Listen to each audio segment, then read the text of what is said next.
대장동 의혹을 수사하는 검찰이 황무성 성남도시개발공사 초대 사장의 사퇴를 종용했다는 의혹을 받는 유한기 당시 개발사업본부장의 금품 수수 정황을 포착한 것으로 알려졌습니다. 수사팀은 핵심 인물 김만배 씨와 남욱 변호사도 이틀 만에 다시 불러서 조사하고 있습니다. 취재기자 연결합니다. 나혜인 기자.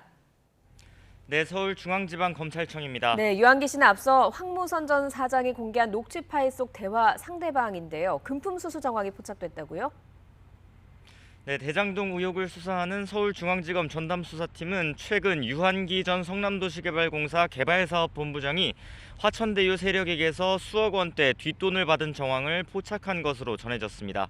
정확한 사실관계는 확인해봐야 하겠지만 최근 황무성 전 사장의 사표 제출을 압박한 혐의로 고발도 된 인물이라 관련 수사는 불가피할 것으로 보입니다.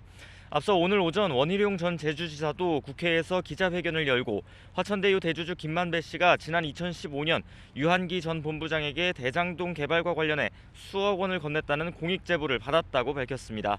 유한기 전 본부장은 대장동 개발 당시 성남도시개발공사에서 사업 실무를 전담한 부서장이었고 유동규 전 기획본부장에 이어 2인자로 불렸던 인물입니다. 화천대유가 참여한 하나은행 컨소시엄이 사업자로 선정되는 과정에서 평가 심사위원장을 맡기도 했는데 현재는 포천도시공사 사장으로 재직하고 있습니다. 유한기 전 본부장은 앞서 한 차례 검찰에서 참고인 조사를 받았는데 황무성 정 사장의 사퇴 외압 의혹이 불거진 데다 금품 수수 정황까지 포착되면서 추가 조사를 피할 수 없게 됐습니다. 유 전 본부장은 금품 수수 의혹의 진상을 묻는 YTN 취재진의 질의에 답하지 않았습니다. 네, 외압 때문에 사퇴했다고 폭로한 황무전 전 사장도 오늘 입장을 냈죠. 네, 황 전 사장은 입장문을 내고 자신이 유한기 전 본부장과의 대화 녹취를 공개한 건 당시 성남시장이었던 이재명 민주당 대선 후보 때문이라고 주장했습니다. 너무 수치스러운 일이라 가족에게도 알리지 않고 있었지만 대장동 게이트를 보고 크게 후회했다고 밝혔고 이 후보가 국정감사장에서 자신을 향해 사장직에 더 있었으면 했다고 말한 것을 두곤 정말 그렇게 생각했다면 당시 자신에게 한마디라도 해야 했다고 적었습니다. 그러면서 이 후보 측은 자신이 자작극을 하고 있다고 호도하지만 당시 분위기가 어땠는지는 온 세상이 다 안다며 그렇게 떳떳하다면 특검을 통해서 밝혀도 된다고 덧붙였습니다.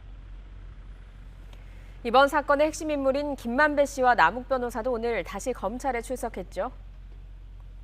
네, 두 사람은 오늘 오후 이곳 검찰청에 출석해 조사받고 있습니다. 이틀 만에 다시 불려 나온 건데 수사팀은 이들에 대한 구속영장 청구를 앞두고 유동규 전 본부장에 대한 이른바 700억 약정 의혹에다 곽상도 의원 아들이 받은 50억 원의 대가성 등 뇌물 혐의 전반을 강도 높게 조사할 것으로 보입니다.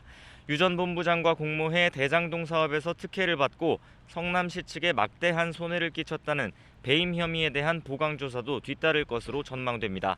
다만 김만배 씨는 오늘 검찰청에 들어가며 곽상도 의원은 이번 사건과 전혀 관련이 없다며 뇌물 의혹은 물타기라고 주장했습니다. 지금까지 서울중앙지검에서 전해드렸습니다.